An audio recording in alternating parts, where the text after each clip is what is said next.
This is a presentation of Northeast Streaming Sports.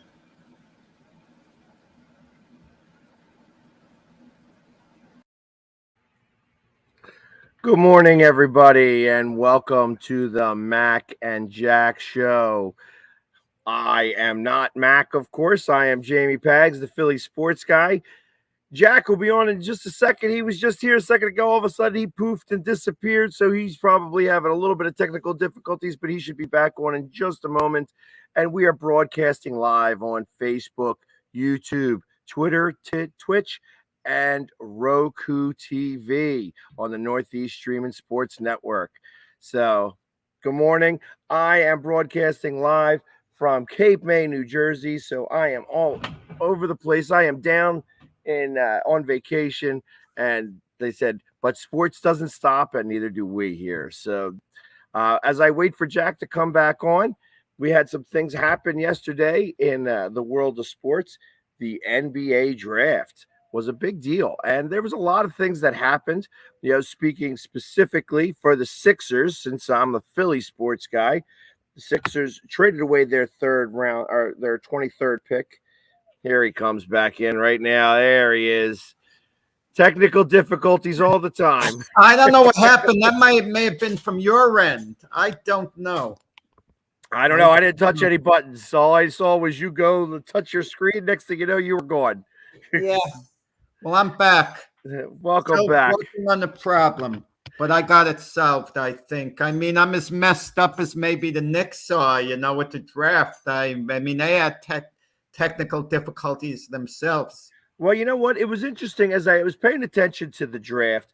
The Knicks obviously must not have liked anything going on with this draft whatsoever because they traded all their picks away. They wound up getting like a number one, a future first-round pick from the Pistons, 3 future first-round picks from the Thunder, and they did pick up a guard, with the 42nd pick of Trevor Keels, who's a guard out of Duke. So, I mean, he did get a player who plays some high-profile games. When you're playing for Duke, you definitely have, some higher-profile games. So he probably will be used to playing in New York, or at least have that a feeling about him. However, for the most part, they didn't really do much in this draft other than trade all their picks away. Yeah, I don't understand it except knowing they wanted to clear cap space. Okay, that was an important thing because they want to get Brunson from Dallas. And there are no quick fixes in the NBA unless you really, really luck out and you get a generational talent out of college. And so few of those come along. But once in a while, you get lucky. A few years back, you had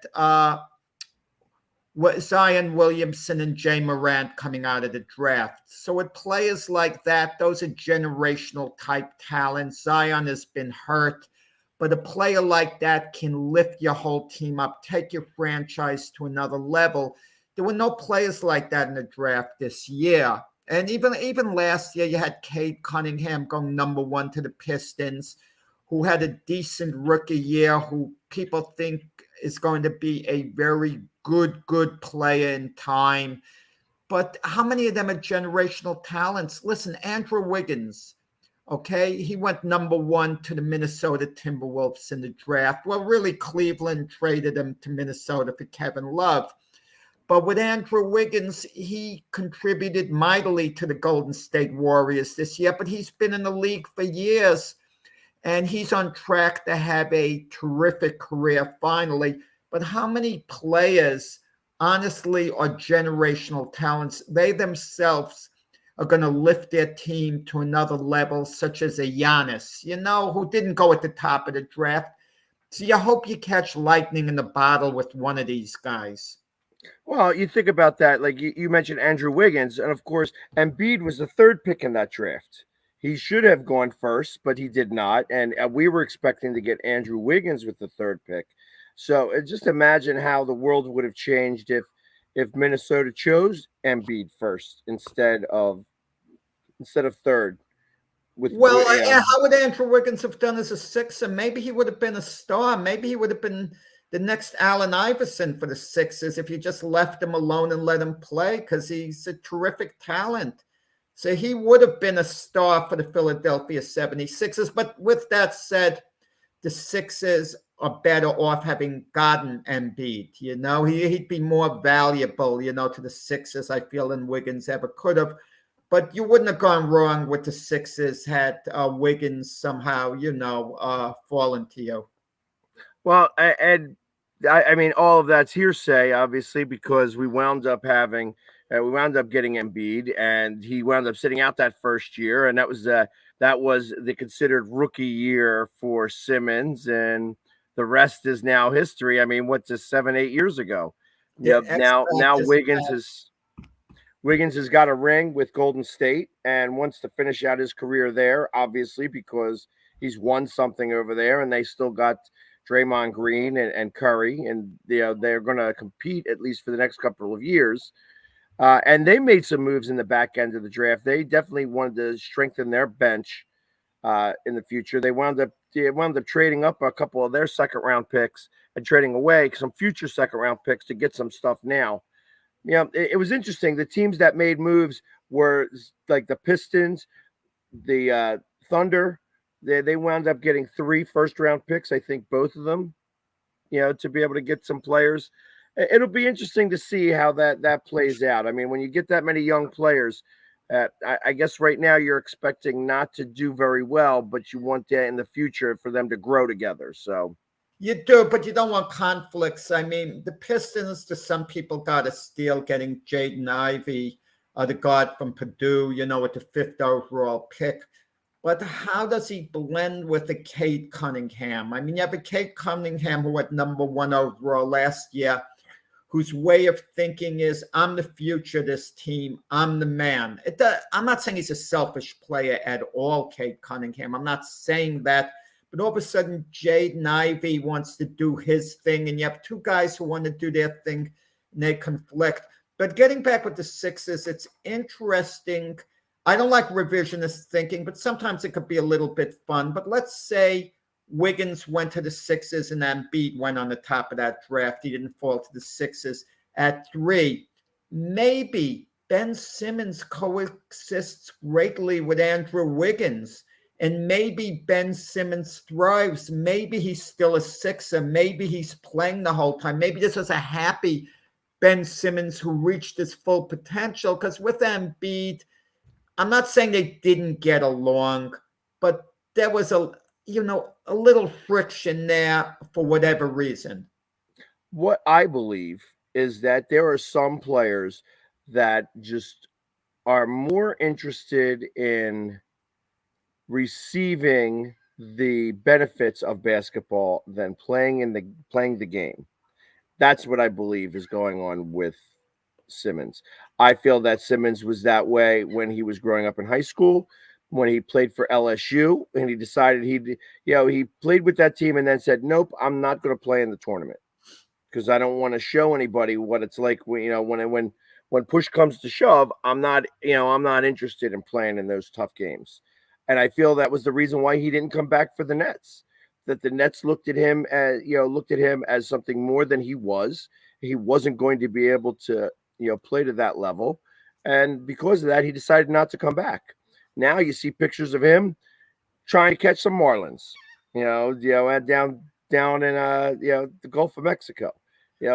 I guess his back feels a lot better now because fighting marlins is a lot harder than banging the boards. But you know what it is too? They talk about athletes. Well, they have to come back. They want their money. But let's say someone signs $100 million contract, whatever, they have $100 million due them, and they can get $30 million. Some people might think I can live very comfortably off this the rest of my life. I don't need the nonsense. I can walk away with what I have. I just won't spend my money recklessly, and I can get by that way. But with Ben Simmons, it's hard to believe he couldn't have come back to the Nets at some point. You didn't see outwardly the effort being made. Then you didn't see the franchise saying, we're trying to get him ready. We're working with him. It's important that we get him back. It's as if they continue to baby him, the net organization, to say, well, If we can get anything out of him this year, that would be great. If we can't, we're not expecting to. So it's as if they took all pressure off him. But I don't want to hear when the Nets report to camp next year, Ben Simmons' back is hurting, unless he genuinely has a career-threatening injury. Then I want to hear about the medical reports. Yeah, I don't know that you're really going to hear much about him. We're wondering if he's even going to ever play again. You know, that's where I am unsure on whether he's actually going to get on the court at all. But we'll see. But, well, the whole Nets situation, I mean, when they had, when Kyrie and Durant came to the Nets and then they got James Harden, I mean, some people were conceding to the Nets the NBA title. The Nets looked like they were unbeatable. Those three on the court, how do you beat those three? You're putting three superstars on the court. Durant's held up his end of the bargain on the court. James Harden eventually wanted out, and I wouldn't have made the Harden deal if I was the Nets. I thought they gave up way too much, and the centerpiece of that deal they gave up was Jared Allen, who went to the Cavaliers. Jared Allen is going to be outstanding the rest of his career. He's a rebound machine, a defensive specialist. He's the type of player that makes teams, better point blank. And they traded him, and they traded a bunch of number one picks. They got back some of the capital from the 76ers. Thank you, in the Harden. But it just, and then Kyrie. I mean, Kyrie, it's 3 and out to me. Listen, he performed well for years with the Cavaliers because LeBron is a powerful force. He kept Kyrie in check for a while because of how dominant LeBron was. It could never be Kyrie's team with LeBron there. When LeBron came back to the Cavaliers, they had been losing with Kyrie as the number one pick. Kyrie eventually wanted out of the Cavaliers. So he wanted out of a winning situation. Okay? Wanted out of a winning situation. He goes to Boston. 2 years there, doesn't work out. When they played the Cavaliers in the 7th game to see who would go to the finals, LeBron's Cavaliers win that, and Kyrie is injured. He's out. Okay, he's with the Nets. He's injured part of the year. He's a players' union head. He's telling the other guys not to come back and play on society because it's a societal issue. I mean, enough with his nonsense. I mean, and never mind with the COVID, him not getting the shot on that. If he said he was scared to put a needle in his body, this, I'm going to listen to him a little more. But at one point he said he wanted to be a spokesman for people's rights. Okay, that's why he's not playing. Other times he took off. Nets are 100% right. I wouldn't invest long-term in this guy. And now Kyrie is coming to the Nets with sign and trade proposal, teams that he's willing to go to.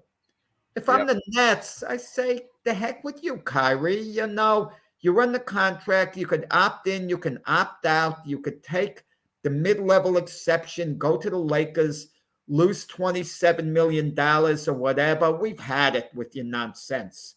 That's what they need to tell him. But the Nets are scared. Oh, Durant might get offended. Well, and that was my next question. Because Durant came here to play with Kyrie, and now Kyrie is looking to get out. Is how much of that is going to spawn? All right. So, he might leave, and then Durant is going to definitely want to follow behind him because Durant's not able to do it by himself there, and I don't think he's able to do it with Simmons. I don't think Simmons is going to come back and be that type of player. So, if that's the case, do you see it blowing up here in Brooklyn? Well, I do see it, but even if, let's say the Nets signed Kyrie to the max deal, 4 years. Okay, 4-year extension, the major money over $200 million, the whole bit. After next year, the thing is going to fall apart because the Nets are not going to the NBA Finals next year with Kyrie and Durant there. Right. They're not likely to do it, put it that way. You can't discount their chances completely, okay? And then what's going to happen? You think Kyrie's going to have a positive attitude to 4 years and everything is going to be nice? That even if they come a little short, the competitive fire is going to be there. Discouragement's going to set in. You know, Durant is just about the most sensitive player in the NBA. He's always tweeting stuff out, always taking things to heart. But the bottom line is Durant is not a leader. He's a great player. He's not a leader. Look at his history. When he was with OKC, who was the more dominant personality? Russell Westbrook. Okay? But I can understand he was trying to be a team play with OKC, and finally he left OKC. Then he goes to Golden State. But who was really the lead on that team? Steph Curry. You could argue Durant was the better player, and I'll agree with that. But Steph Curry was the unquestionable lead on that team, the most respected voice in the locker room over there. And now he goes to the Nets. Who's the leader with the Nets? Kyrie Irving's the leader. Okay, not Durant. And supposedly he's Durant's buddy. So what's Durant going to say? Trade me? The Nets will say, no, you're on the contract. We're not trading anywhere, Kevin. You either play for us or you're not on your contract or you don't play. Or the Nets could sit back and say, wow, he has great value to us. We don't want to spite ourselves either. They can make a heck of a deal for him. Listen, we talked about the way the Nets had Jared Allen and let him go. I would trade Durant for Jared Allen and Mobley with the Cavaliers. I mean, those are two young centerpieces going forward that you could build your team around. I mean, they're deals that can be made out there. Does the ownership of the Nets have that wherewithal, though? I mean, that's where I feel like that they had a plan in mind when they tried to build this team. And now that plan is starting to fumble. And I guess it started when they gave away so much for Harden because they were trying to win right then and there, and they didn't win. And then, okay, we're going to try to get the other pieces together. And we try to put they're trying to squeeze these pieces together, and they're just not gelling. It's not coming about. You know, obviously, I don't think that the Nets are any bit closer to winning a championship, really, than the Sixers are. So it makes me wonder if there is any, what the executives of the Nets are thinking. Are they thinking, hey, we should blow this up now while there's worth to be had? Or do we try to make it work again? Do we say, okay, let's get Simmons into camp. Let's try it with those three and see if those three can do it. You know, with an unhappy Kyrie, especially after all the time that he was in and out with, I'm not going to get the vaccine and stuff like that. Well, now that's all behind them. So he would be able to play a full season. That's if he wants to. You know what I mean? He's mentally unstable, all this other fun stuff, but he's still the one that runs the team. So you can't be the guy who runs the team from the bench. I don't think you go forward with the group you have. Because I can't see it working out completely. What I would do with Kyrie is what the Nets are doing right now. They're not giving him the max. So hopefully they don't change their mind and work it out, because it would be a bad investment. With Ben Simmons, I think it's a wait and see. This doesn't make a break year for Ben Simmons. He can't say, well, my back's hurting me, I'm this, I'm that. Either you play, you retire, or whatever. Because Ben Simmons can always land somewhere. He's too good of a talent, but no team is going to give away a big piece and trade for Ben Simmons. Okay. Well, and I tell you, the NBA is salivating. The executives of the NBA are salivating because they're going to start to get back. They're going to make this Ben Simmons rule. They are going to be able to give back some of the power to the team so that people like Ben Simmons are not going to be able to hold these teams hostage like he did. And did he really hold them hostage? Oh, absolutely. Didn't have to trade. The Sixers didn't have to pay him, did they? They could have just said, okay, you're not playing. You're not getting paid. We're not trading you. It's your decision. And Ben Simmons would try to collect their money. The Sixers could have gone to court and say he did not want to play. A player could claim mental issues, and I'm very sympathetic towards players who have depression, very sympathetic. But unfortunately, depression and mental issues are so much harder to prove than physical issues. Physical issues, you take an x-ray and you find out. Right. Mental issues, it's not as cut and dry. So, but eventually the Sixers thought, wow, we've held out long enough with this guy.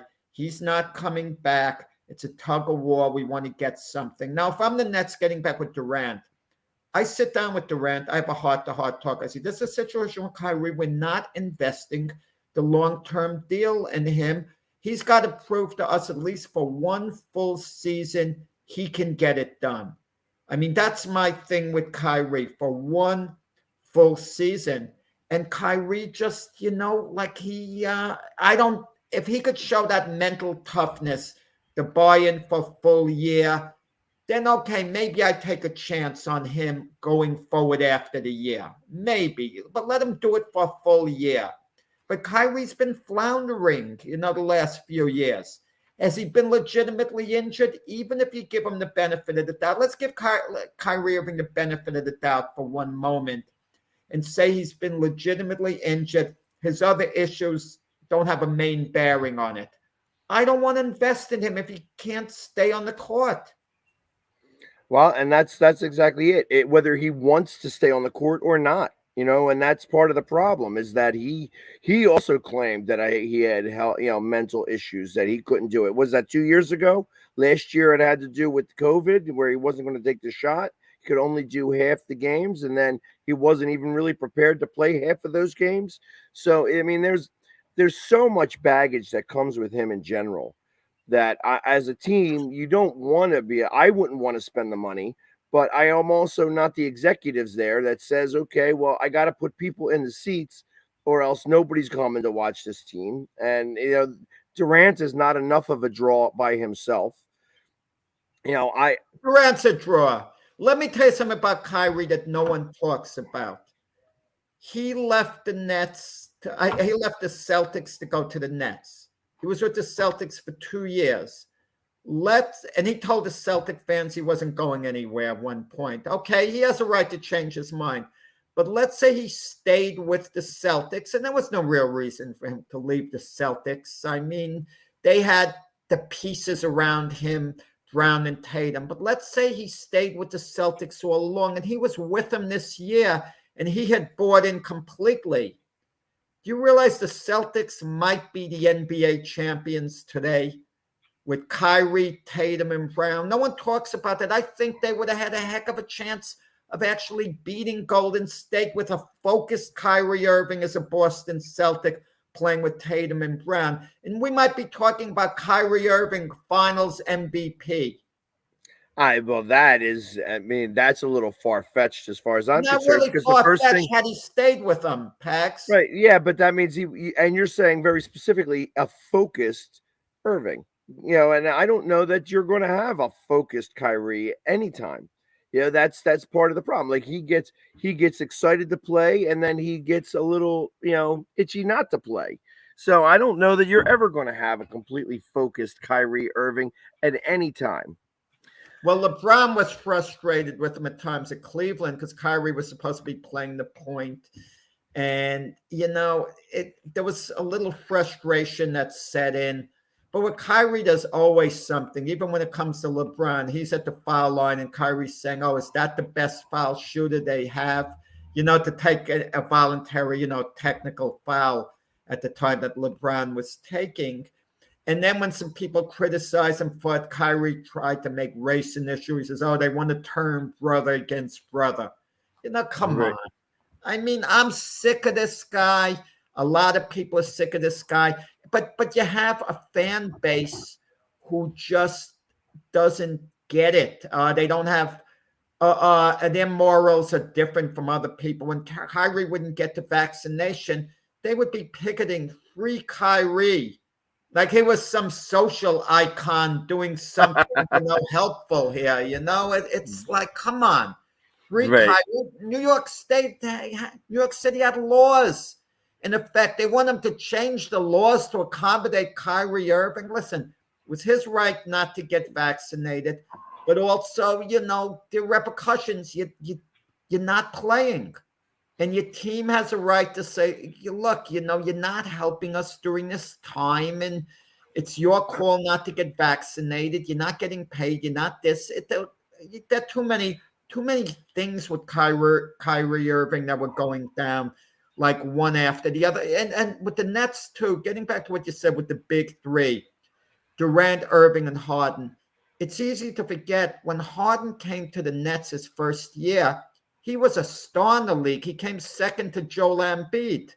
Oh, man, Byron knows more basketball than football, known by his picks. But I slipped him in here because you were kept on talking. I was like, I didn't want to leave him backstage. I forgot all about Byron. This is a basketball day. I want to hear what Byron thinks of the draft. I got my celebrity golf tournament in a minute. So this is the weekend we do the football camp and we play in the golf tournament this morning. So, but yeah, I know a little bit about basketball. Well, and Denver actually, not Denver, Dallas actually had an interesting draft as well. They picked up a couple of pieces for their draft. I think they traded to make a couple of trades to get themselves involved in to get some picks right now to get things moving. Let's see. I saw that they made a couple of things that going on right here. They got a play at number 37. I'm not familiar with them. Who played in one of these outer leagues? Who was expected to go, in the middle of the first round at least, and didn't, and he fell to them at 37. So that could be intriguing. Yeah. So real quick, one of the things that I was hearing. So when I was listening to the draft, did I lose you, Byron? You still there? These guys gonna be calling. I got some football players down here in my hometown. I think 10 or 12 guys came in, and they gonna be calling, talking about which way to the course and all that type of stuff. But they don't follow directions. That football players when they get old, they just go on instincts. They don't follow directions. I understand. So real quick, one of the things that I was listening to during the draft was that there were at least 3, maybe 4 players that said that they chose basketball over football, that they had the option to go to both, to get drafted in either direction, and they went basketball. Mm-hmm. Do you feel that is a trend that is starting to happen?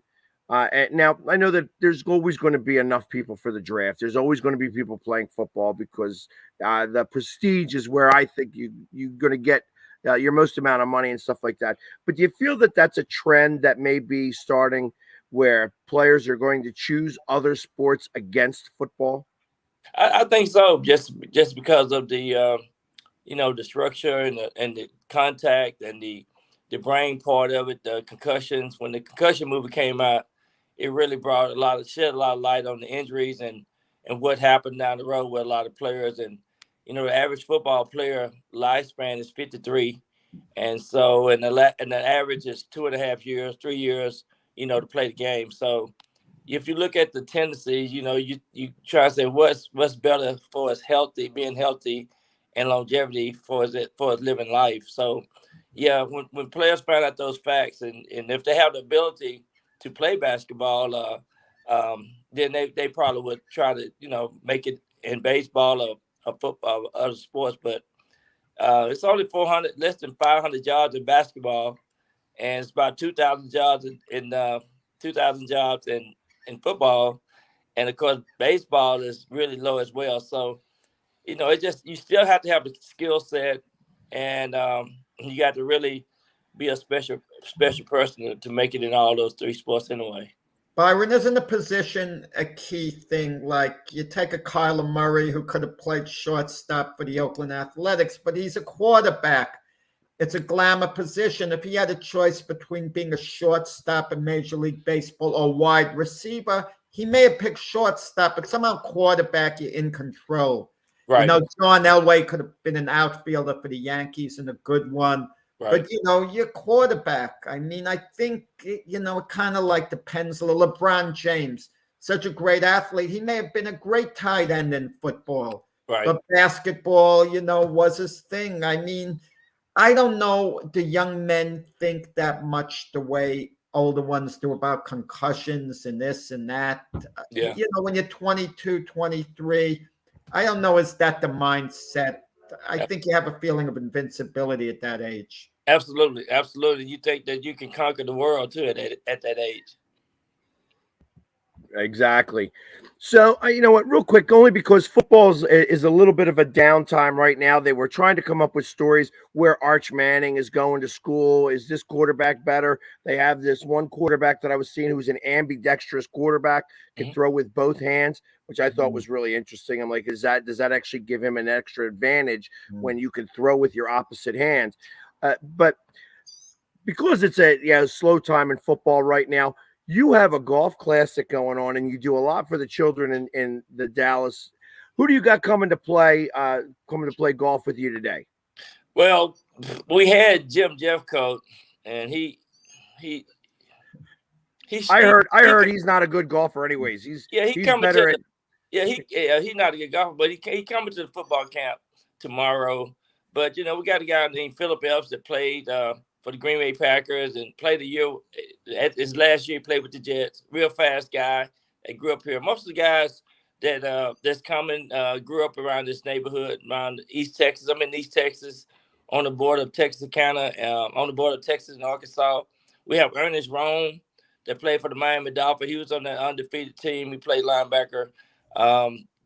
Kevin Edwards. We got Quincy Butler, not Carter. I'm doing a camp with Quincy Carter later on in the year. We got a guy named Roosevelt Collins, Lifford Hobley played with the Miami Dolphins, and we got a couple. Demetrius Evans played for Georgia. He played defensive end. So we got some guys that not superstars, but guys that love giving back, and guys that I know I can count on being here so we can have a successful event. We're talking football now. Arch Manning announcing that he's going to Texas. I mean, during the time the NBA draft is going on, talk about all the news happening at once. How big is that in the state of Texas compared to other news? It's really big. It's really big in the state of Texas. I mean, it was on a lot of news last night. It's a big thing. It's it's kind of putting Texas back in the conversation, because they were losing out on trying to get back, trying to compete with Texas A&M, and of course Baylor been doing well, but and Texas Tech even making a little news, but it was a big shot in the arm. It says a lot for the recruiting, says a lot for the coach down in Texas, and it was a big news. It was all over the sportscast last night that Arch Manning is coming, and the success of his family. So it carries a lot of weight. Do you think that he made that decision because the Texas moved to the SEC? I think so. I think SEC is where everybody want to. It's no secret. It's the place to be, and for its competition, and I think it's gonna be good to bring somebody that kind of talent and that family history and the things that he would bring to the state of Texas, and as well as the SEC, because it's all about recruiting, and that's what everybody's trying to do, recruit these top athletes. Well, and especially, I mean, obviously the Manning name is what really carries the most amount of weight there. And do you feel that gives him an unfair, how do I put this, that it puts that bar way too high for him? That coming out, it gives him a lot of expectations that normal quarterbacks. I mean, obviously, when you're a quarterback of a big school, you're expected to do some good things anyways. But now, because he's a Manning, he has to do this. He has to be able to live up to his brothers or his father. I mean, do you feel that that's maybe an unfair stigma? Yeah, I think he's been prepared for this position. Kind of remind me of Chris Sims and Phil Sims. Chris came down here to Texas and played. But I think if he's mature-minded and I think he's gonna be well equipped and ready to go. I think he can handle it because of he been around that situation, that case scenario all his life, and I think it'll be good. And I just think he gonna keep the tradition going for his expectation, and I think he gonna accept the challenge of being able to accept the challenge of being able to compete, and it gonna bring so much. It just brings the completeness of what he's trying to do in his life, and I think he's gonna be ready for the next level as well because of the history and the tradition that he's been preparing for thus far, being 18. I think it's gonna be good. I think he's gonna accept the challenge, and if he like his uncles and his grandfather, he's gonna be ready to compete. Well, he's considered like a savior. You can't compare him to Chris Sims, No, whose dad was an NFL star, but they're expecting big things for Arch Manning. I mean, it's creating a major buzz, and we'll see. We'll see. But by all accounts, I mean, he's just about a can't miss prospect. Yeah, and I think too, when you get in there, you get the good quarterback coaches, and you get the repetition in. You get to get to see the speed of the game a little bit more from going from high school to college, and being right.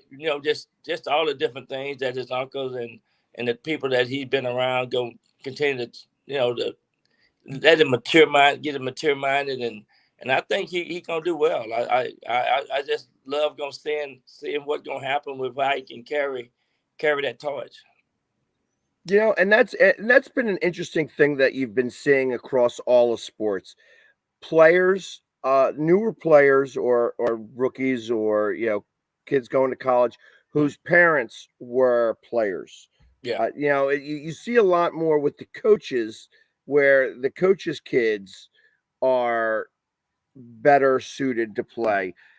When your father or your uncle or your family member was a player, how much do you think that affects you? And does that give you like a extra star on your blue chip? Like if you're a 4-star blue chip or a 5-star blue chip because of your uncle or your father or whoever it may be was in your family lineage, does that give you an extra advantage, or at least does that at least make them think that?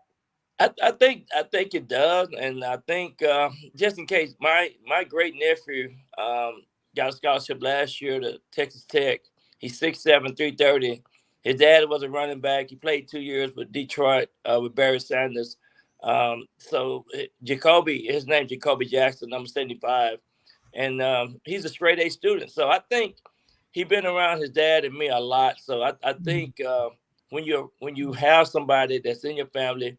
And plus, they got my name and his dad's name on his bio at college. It brings a lot of recognition. It brings notoriety, but it also brings the expectation on this kid been around somebody that's been there and done that, and he's carrying himself real well. So I'm so proud of him. But I think the expectation and the confidence and being around all that the talent and skill set, going to camps and things like that, have really prepared these young players. And now with this NIL, the newness, image, and likeness, these kids now can get paid.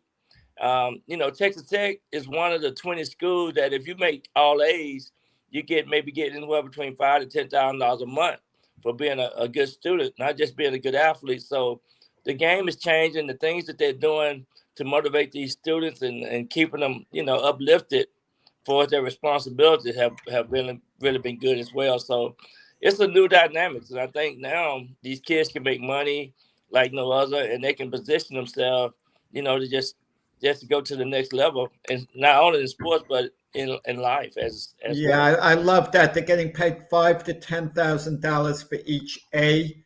Can you imagine a student is a little under an A and the teacher elevates him and takes a payoff to professor? I would love that on the news. Professor gets a couple of grand out of that. Yeah.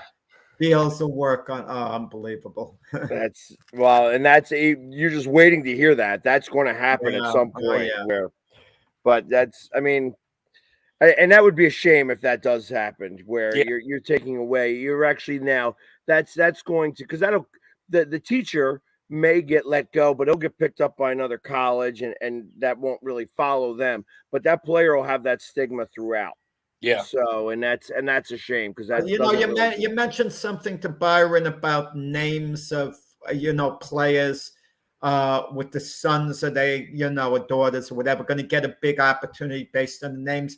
Look at what the LA Lakers are doing. They're bringing in Scottie Pippen Jr., to work out with them. Shaq's son, they're like giving him a good look. I mean, they gave him a 2-way contract actually.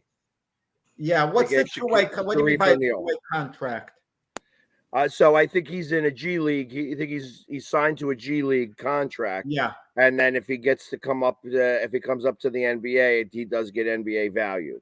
So it's I don't know exactly the ins and outs of those contracts in comparison to like the way baseball has them. Well, Shaq wasn't happy with what his son doing, and he wants his son to stay in school.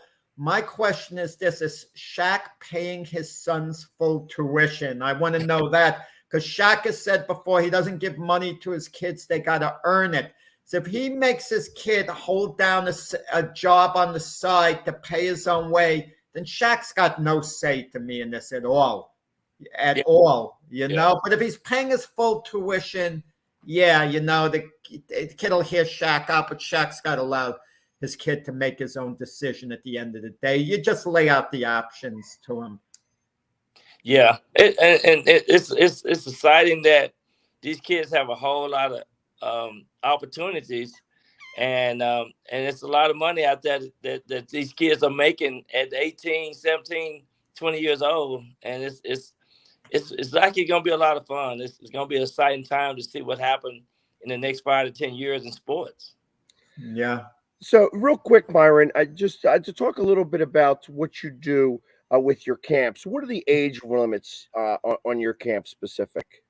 Well, I used to go from age 7 to 17, but this year we're going 9th grade to 12th grade.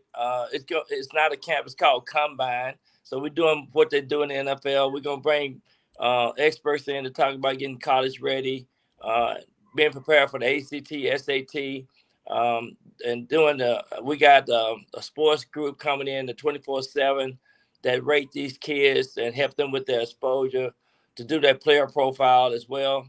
We're gonna be testing kids in the 40. I got an electronic timer, just like they do in the Combine. We got vertical jump, standing broad jump, short shuttle, and things like that, right? So they talk about the importance of skill sets and separating yourself from the average athlete. But as well, we're going to talk about those important issues in the classroom about, you becoming a leader and being an important person wherever you go, whether it's on a football field, on a basketball court, around that track. But it's important that you be a complete person in life. And so when you get 30 and 40, you can always come back and say and share your experience. And I think that's good to have a revolving door of having different people come in that look like you and grew up in the same type of neighborhoods. But a lot of these kids now have single parents. I had both of my parents. Mm-hmm. So it's all of that together because we just want these kids to understand that the opportunities are great out here and to take advantage of those opportunities. Byron, but when in the field, it gets to be a bit competitive at times too, sports-wise. You ever have any kid who took a cheap shot on the field, who had to be lectured, an unnecessary cheap shot? Yeah, no doubt. And we do have to, talk about, like I said, being an athlete. For example, we have a guy named Chris Woods that will be here. He was an offensive lineman, and he came to my second or third camp. Now he's 40 years old. He got three girls, just had a little boy. And he came in just to show, he went to Henderson State University over in Arkansas. And so he come back every year and share his story of what he learned when he was 16, 17, 18. And it's good for those kids to hear those stories because, 5 years will be here before you know it. And your life changed within that 5-year period and time frame. So we bring people from all types of walks, and not only just because he didn't make it to the NFL, but his story of saying, I got my degree. Now he's preaching and things like that. And these kids need to hear that because a lot of the kids are depressed and they think about suicide issues and things like that. So it gives you a complete course of living a complete life. So, we just telling people, just in case you don't make it to the National Football League or the NBA or whatever, there's other great things that you can do and offer you and your family. And of course, that's what we try to talk to them about. So do college scouts also attend this? Do some start to look at what somebody might come, or is it your team gets them prepared to be able to send stuff out to scouts? Yeah, and that's what we're doing. We're creating a platform to where they can send it out to scouts. They can put it in their huddle. They can put it in a footage to where it'll help them get recruited. It's a lot of kids go unannounced and unknown, so this will help them with the exposure. And then they, and we talked to them about doing a profile, and it's kind of like a great resume, And so you'd be surprised how many kids go to an NIE school or junior college first. But we tell them that, John Booty came to a meeting last week, and he went to Tyler Junior College before he went to the university. So those are some of the things that, my route might not be your route. I went to UTA. It's not a known school, but I got the exposure and I got to do some things and get an education. And that's what's important. Get that education, which will never leave you. But, in case you get injured or something like that, then you can have something to fall back on. That's what we try to tell kids. All right, Byron, that's great stuff. But you being a former Giant player and being on with Pags at the same time, the Giants played the Eagles twice this year. How do you see it going? You see the Giants winning both games? I know you go set that up. We got to get to that. I mean, we love. I see the Giants winning. Got all the good deeds going on in the camp, but at the end of the day, the Giants and Eagles are on a collision course one way or the other. Well, I have love for both of those teams, but I tell you what, I think it's gonna be one loss and one win for both teams. I think they're gonna split the decision this year, and I think the Giants gonna surprise the people. The defense gonna be pretty good. Gonna be a lot better than what people think. And another thing with the Giants, we lost games that we should have won last year. And I think now we got some better coaches. We got a better case scenarios. We moving players around. So it's going to be very competitive. But I do like what the Eagles have done with the strength of their teams. They have really positioned themselves to win the NFC East. And that's my prediction. They'll probably win the NFC East, and the Giants will be 9-8. 9-8. Something has to give in all divisions in football. Before the year begins, there's a lot of hope. All these teams you hear are going to go, the weak teams, 9-8, 8-9, or whatever. They're going to be much better. But it never works out that way. Someone has to disappoint and have a poor record. It's just a law of averages with the records. They're not all going to be 10-7 and 9-8 bunched together. Right. Someone is going to be 5-12, or 6-11, or 4-13, and another's going to be good. So if the Giants are 9-8, something's got to give with the Cowboys, Eagles, or Washington. Someone's got to be bad in that division. Who's going to be bad? I guess you'll say Washington's going to be what? 6-11 or 5-12, or is it going to be the Eagles, or is it going to be the Cowboys? I can't see it being the Eagles going backwards. Cowboys can't be that much worse than last year. Cowboys aren't going to.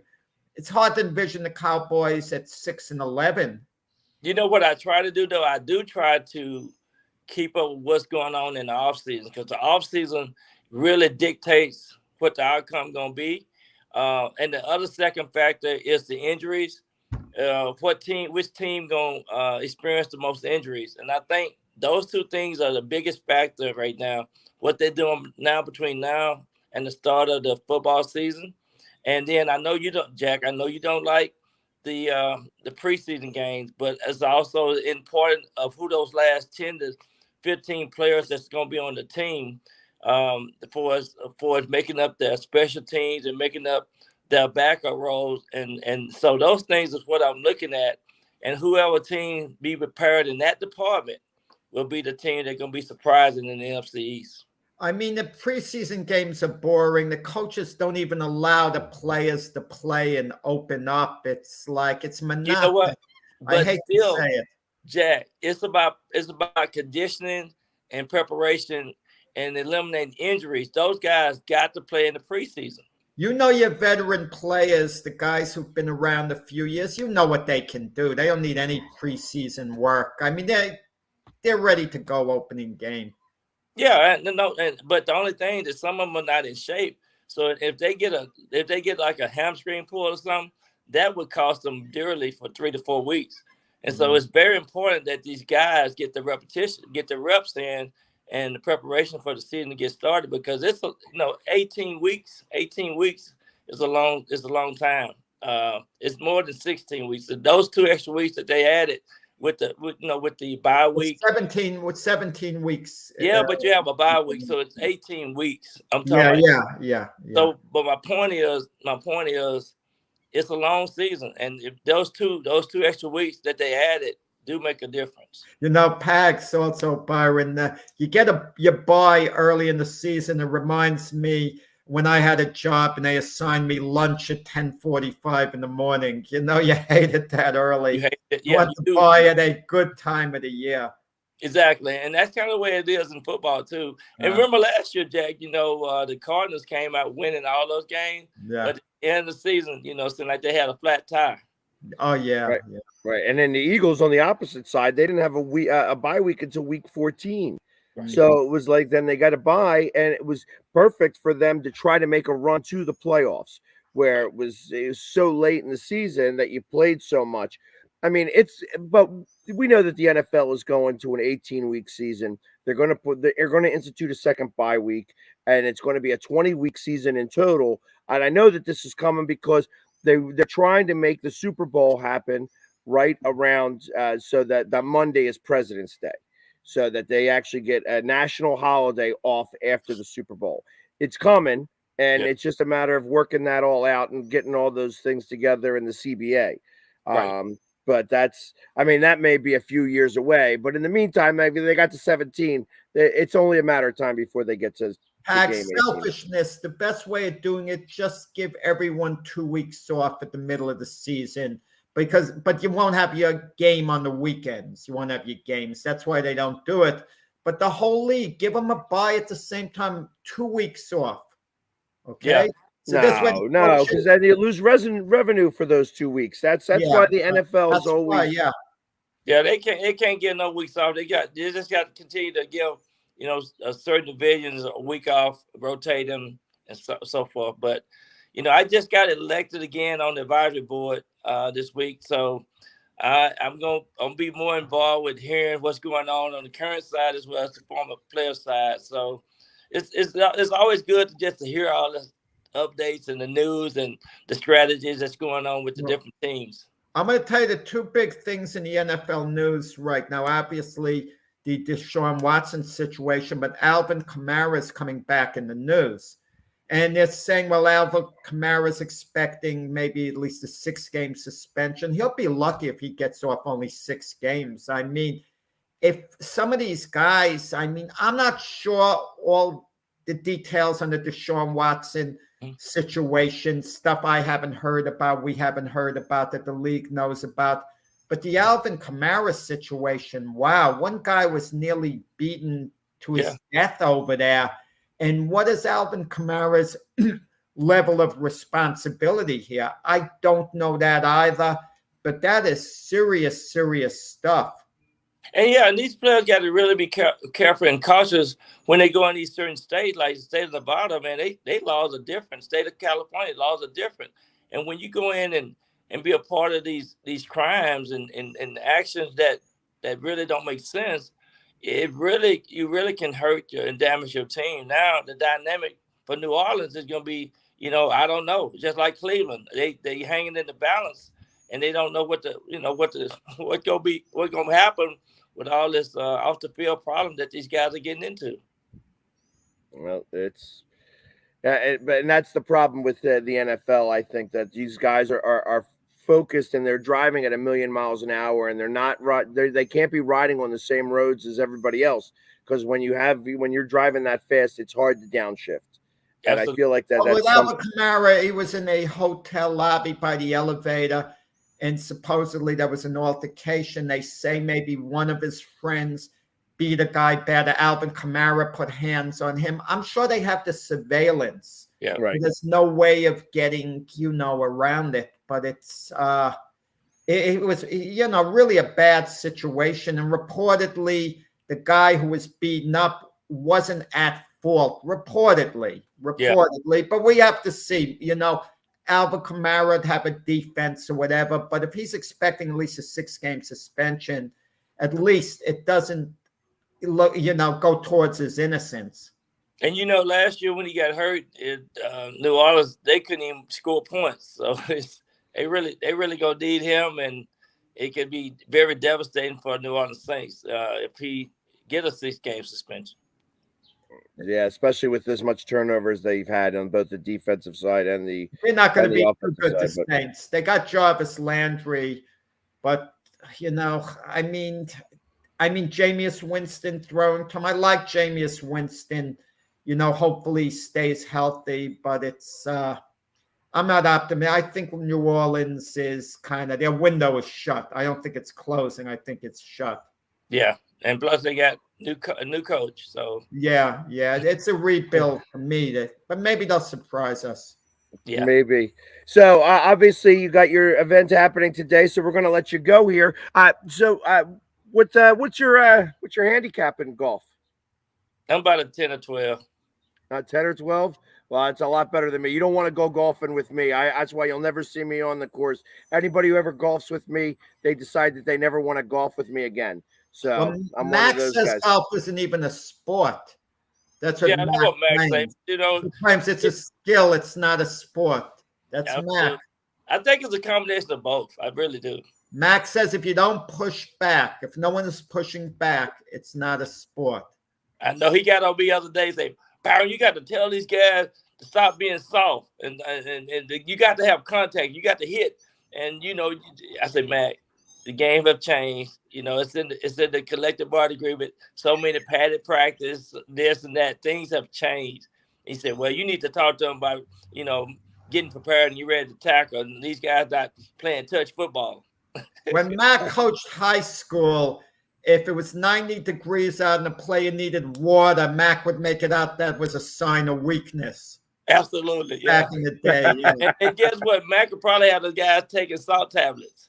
Remember Bud Grant, the old Viking coach? He wouldn't allow those great Viking team players in freezing weather in Minnesota to use hand warmers on the sideline. Yeah. He made sure that they didn't use no hand warmers. He didn't want no wussies on the team. That's funny. That's funny. I'm sure that the NFL is littered with stuff like that. Can't be a pansy. Got to sleeveless, and it's freezing cold outside. And well, what about the fans? What about you, Pags? If the Eagles are playing in an NFC Championship game in Green Bay and it's -2 degrees, your shirt would be off, wouldn't it? No, I wear shirts. In fact, I layer up. Yeah, In fact, at my head, I may wear a hat because the mohawk could get cold. Yeah, you don't want mohawk. Yeah, you got to have that mohawk ready. Exactly. So, but I know you put some Vaseline on, and all of a sudden that wind, you don't feel it at all. So, I know some tricks of the trade. Absolutely. Well, Byron, you have a great day. Hope you have a fantastic event. We appreciate you coming on, and good luck today. Hey, thank you guys. Y'all have a happy weekend. You do the same. Have Hey, those Jack, kids work on their lawn snapping. I watched the boxing, man. These guys are getting knocked out too early in boxing. What's wrong with going to the 10th round? The money is guaranteed in boxing. I mean, beforehand, it's not you get X amount. If you win, you lose. It's set before. And as long as the effort's there. You're talking about Joe Smith getting stopped by Arthur Better Beef. As long as the effort is there, I don't think anyone complains. But sometimes, like in football, one team outclasses the other and they beat them 47-0. And you have some optimism beforehand that the losing team was going to do a lot better, might even win. And then it's a blowout. It happens in boxing too now and then. Right. Well, you guys have a great weekend. I enjoyed you guys again, of course. Thank you for coming on, Byron. Have a great day today. Good luck with everything. It's hot. It's 100+ degrees down here. And you're playing just started to come out here. I'm in Cape May, New Jersey, so it's nice. It's a nice balmy, only 78, 80 degrees here. So, wow. I wish I had that buzzer. Okay, you guys. Hey, we're gonna have some fun today. I'm gonna try to get a hole-in-one, Jack, and if I do it, I'm gonna record it and send it. Listen, I don't want to see any film clips of Jeff Coat playing golf. I mean, unlike you, Byron, he's not a natural athlete like you are. Jeff Coat just basically full rush. He just used strength to get to a quarterback. Oh, I can't wait to bring that up on Sunday. Jeff Coat didn't have the all-around athletic skills and the different needed for the different sports. But you just had a lot of heart, determination, and strength. That's what you just made my day. I'm gonna make sure he understands that. Yeah, wait till I tell him on Sunday. Well, you've told him worse, Pax. So. Oh, I know. I always say anything that I can go ahead and get with Jeff Coat. If I can start ribbing him a little bit, I'm going to definitely do so. You would have gotten under his skin when he played. Guess what he gonna say? I just heard from the peanut gallery. Yeah, exactly. He takes what I say with a grain of salt. He was intimidated back in the day when he went to Philadelphia. He just won't admit it. Yeah. Well, everybody got intimidated by that vet. Yeah, them Eagles are something else. All right, you guys fly high this weekend. I'll see y'all later. All right, take care, Byron. Thank you. Okay. All right, and there we go. Byron Williams here, and we're going to go to our first commercial break, so we should be back momentarily, and we'll have Keith Engel, who just came back in our back room here. So once we get back from our commercial break, we will be right with it. So stay tuned. We'll be back in just a few moments. My baloney has a first name. It's O-S-C-A-R. My baloney has a second name. It's M-A-Y-E-R. Oh, I love to eat it every day. And if you ask me why, I'll say, 'cause Oscar Mayer has a way with B-O-L-O-G-N-A. Oscar Mayer, the first name in Bologna. How's that?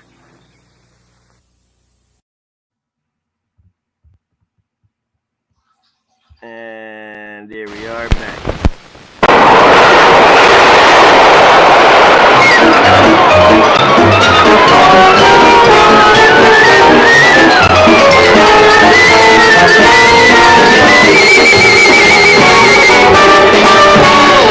There are times when only an ice-cold beer will do.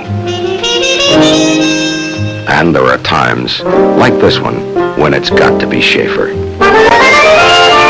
Schaefer, like any fine beer, tastes wonderful in that first cold glass. But, and this is what really sets Schaefer apart, the pleasure of this beer doesn't fade after one glass or two. Even after your thirst is gone, the pleasure of ice-cold Schaefer keeps coming on. Your last one is every bit as rewarding as your first. That's why Schaefer is the one beer to have when you're having more than one.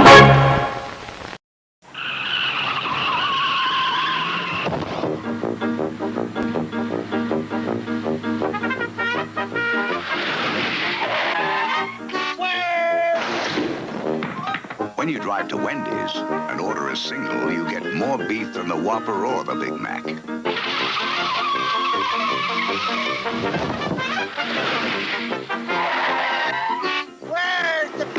At Wendy's, you never have to ask, where's the beef?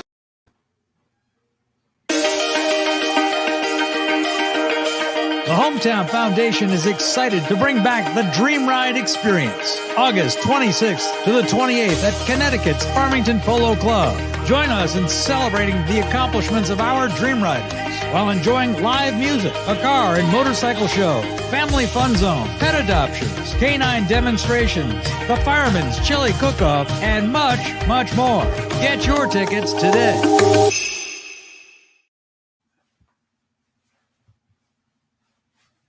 Supporting the needs of our veterans. That's the goal of all of us at Team AmVets. Like Mitch, Carlos, and Kevin from our Welcome Home team that brings furniture to our vets. We are Team AmVets. Or Linda, from our thrift stores who brings you great bargains every day. I am Team MVets. And John, who picks up your thrift store donations that support California veterans programs. I am Team AmVets. Visit our website or Team AmVets thrift store to donate or shop today. Join the team! I mean, you can see right now, without LeBron, Lakers are struggling.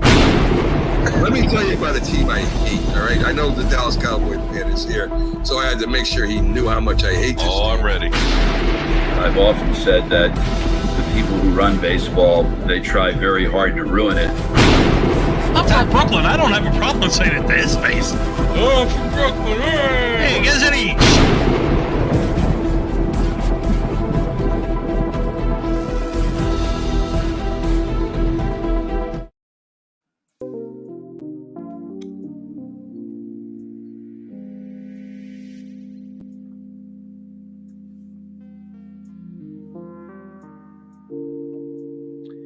And we're back. Look at that. I figured out how to play the music in between time to come back to music. That was one of the things that I couldn't figure out how he was doing all that. Now look at me just getting all that stuff together. So, all right, we are back and we're going to bring up Keith Engel, who from TGI Sports. He's going to be able to talk to us about everything that's happening with Boston and, New York and all that other fun stuff.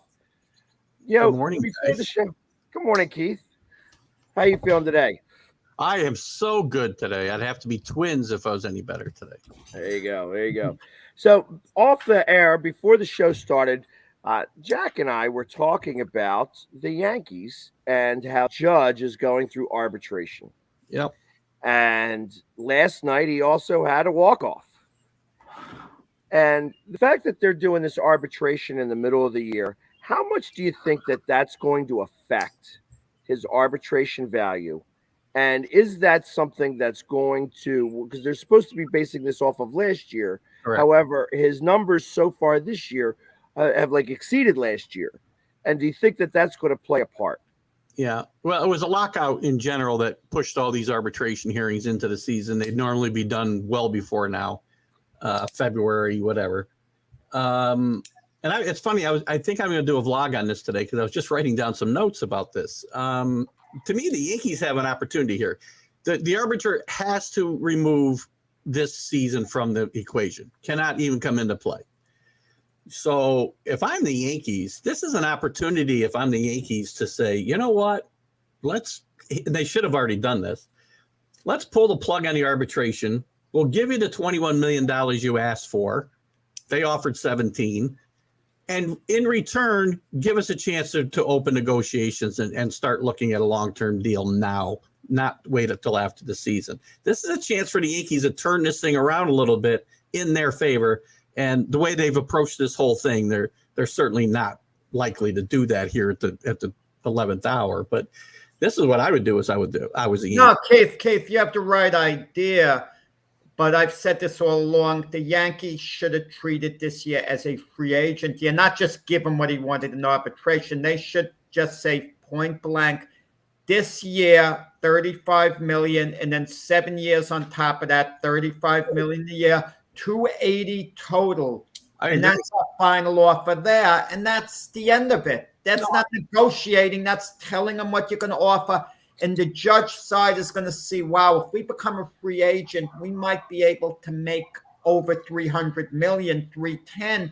But for the amount more we're going to make, is it's so much more that we want to risk it and not being a Yankee. And they'll understand that this is it with the Yankees. They're giving a great offer in good faith.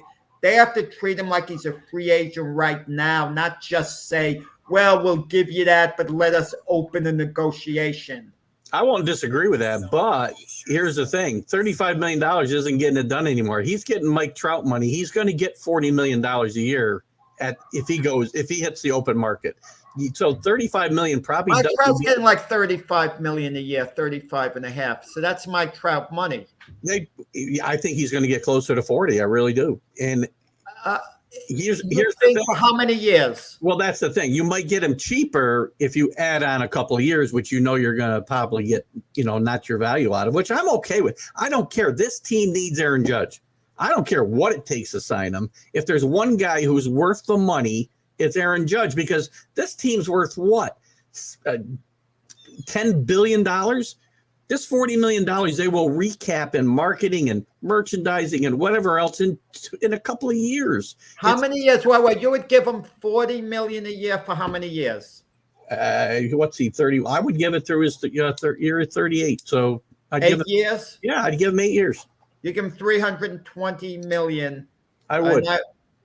I would. Yeah, he's probably going to want 10. But he might get that somewhere, like maybe the San Francisco Giants, a team like that at this point. If I were the Yankees, I would have early in the year when they were offering him the $213 million and the $233 total, I would have went up to $280 right off the bat.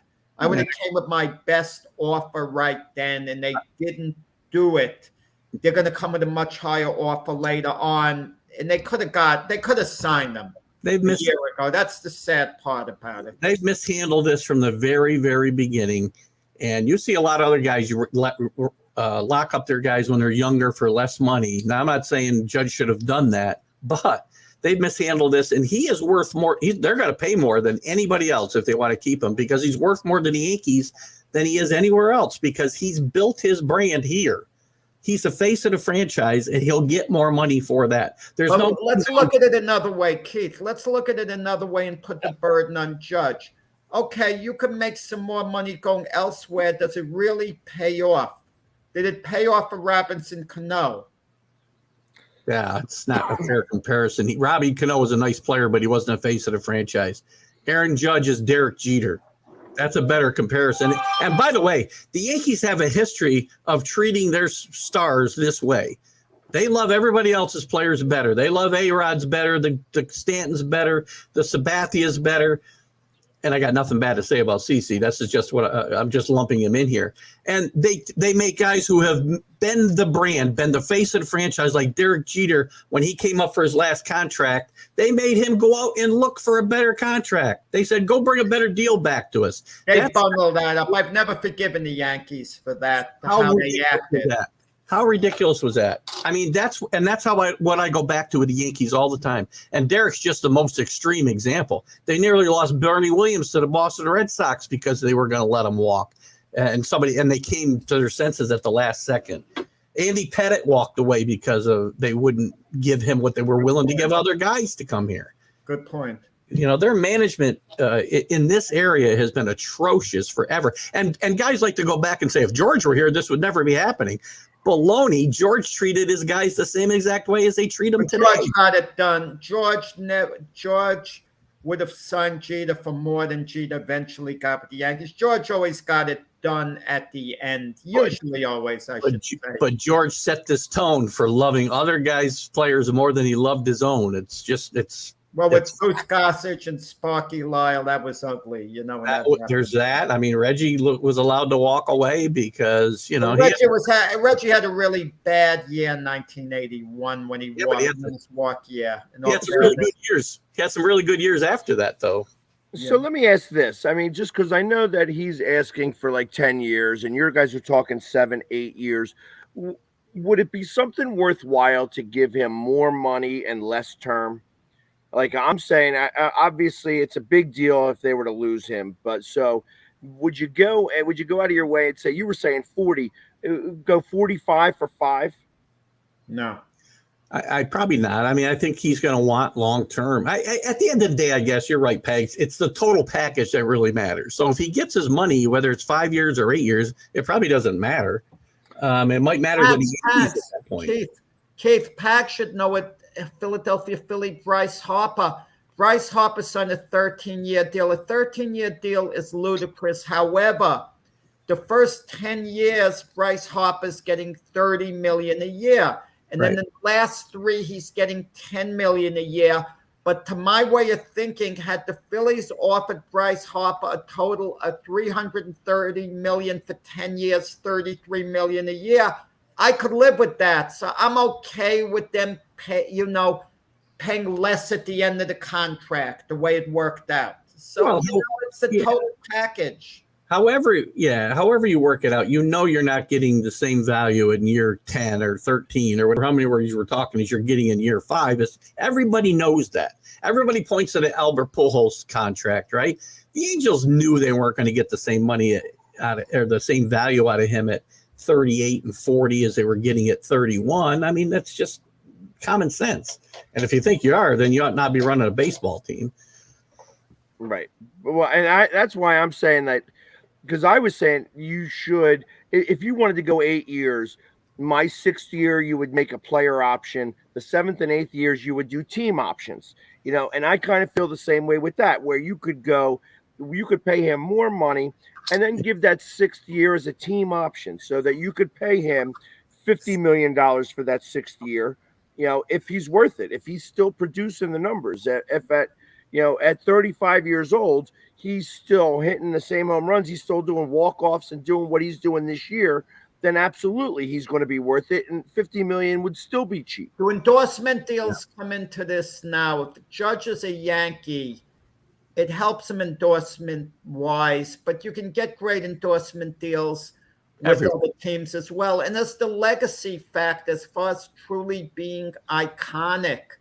It depends where Judge goes. Sometimes it works out. A great player goes to another team and he forges his reputation, surprisingly, with the new team. But you just mentioned Albert Pujols, Keith, a little while ago. Pujols left to sign a 10-year deal with the Angels after the Cardinals had won the World Series. Ironically, the Cardinals offered 9 years. Yeah. It was only one more year, but that year was a lot.